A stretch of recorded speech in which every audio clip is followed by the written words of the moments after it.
Hi, I'm Angela. Are you overeating at night, struggling with intense cravings, trying to have all the willpower? Well, today in this video, I'm going to tell you 5 ways that you can bust your overeating at night. But in case we haven't met yet, I'm Angela and I'm a certified health coach and a registered nurse, and I help women over 40 to get their health back. So my first tip is that you could be being too restrictive during the day, and so then our body is going to give us signals and tell us we gotta eat. It's designed with backup plans and all these ways to make sure that we don't die, that we don't starve. So we have to make sure that we're eating a good amount of calories, a good amount of nutrition to feed our body. There are times when we're able to fast and that we can cut back on calories, but if you're overeating at night, this may be the first and biggest way that you can prevent that, is by just eating good portions during the day. My second tip is going to help you to not eat too many calories, and that is to eat real food. So whenever we're eating foods that are in packages, foods that are made with flour, any kind of flour, even if it's gluten-free, it will be something that can become too many calories. Also sugar, and also eating foods that are made with refined oils like canola oil, vegetable oil. These kind of foods are things to watch, to be careful of. So if you're used to eating a lot of refined foods or foods in packages, just start to make some swaps to having nuts and seeds and fruit and vegetables on hand, vegetables that are cut up and ready to eat. Those are the kind of foods that can help you to feel satisfied and are less likely for you to be able to overeat. My third tip is that you may be eating too low fat. So there's fat, carbs, and protein. Those are the macronutrients. That's all there is.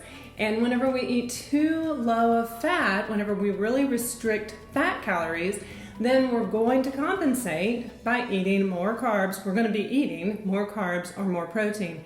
Both of those will raise your blood sugar or will cause dysregulation of your blood sugar. When our blood sugar becomes dysregulated, that creates hunger signals that tells us to eat more.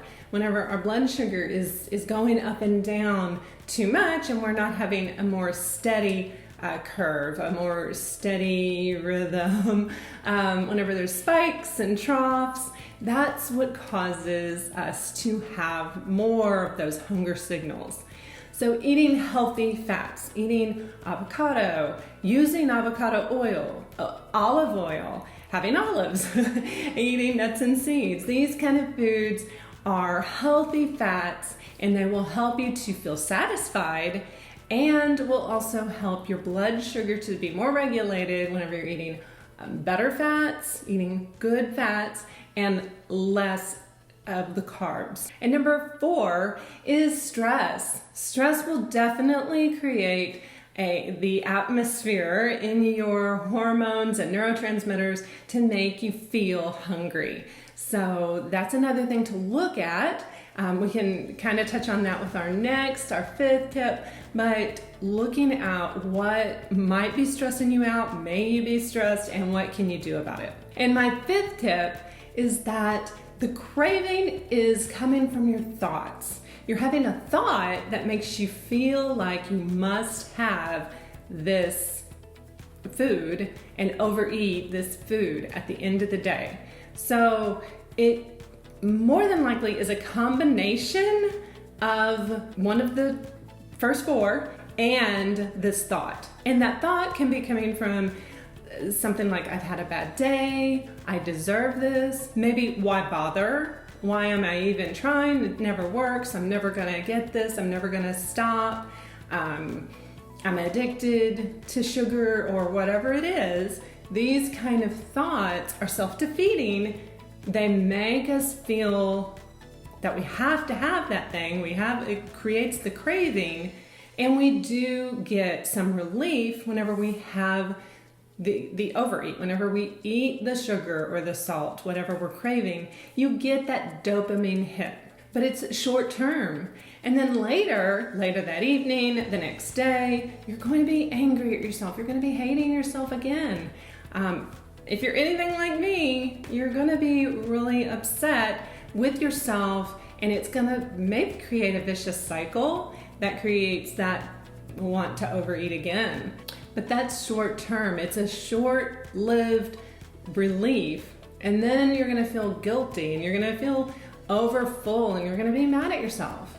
So to stop that cycle of the overeating, pull out a notebook instead of going to the freezer or the pantry, wherever you're going to find what it is that you're craving, and at night, pull out a notebook and start writing out what is the craving, what are the thoughts, what are you really feeling, what is behind the craving and the desire. You're not just having a thought, I want ice cream. You're having another thought before that makes you want the ice cream. Dig for that, really look for that. Now, there is one other reason you might have that craving, and that can be that you created a habit. The habit of it going along with television, or after a meal, you have this, I want something sweet, or I want to have something while I'm watching TV. It's a habit that you've put together. And again, it's still a thought. It's still a thought that those things have to go together. Of course they don't. Of course you don't have to have something sweet after you eat dinner. Of course you don't have to eat while you're watching TV. It's a habit, and it's a thought that you can stop. But you have to see it, and it's much easier to see whenever you put it on paper. Write it down and decide how you want to move forward. It's up to you. But whenever you see it on paper, whenever you see what you're doing to yourself, then it's much easier to make the decision to put it into it. And it becomes easier. It really does. So to stop overeating at night, make sure you're eating enough during the day. Make sure you're eating real food, that you're not restricting fat, that you're eating good, healthy fats. Check your stress and check your thoughts. See what the thoughts are behind the cravings. So since you've gotten to the end of this video, I know that you are dealing with overeating and emotional eating.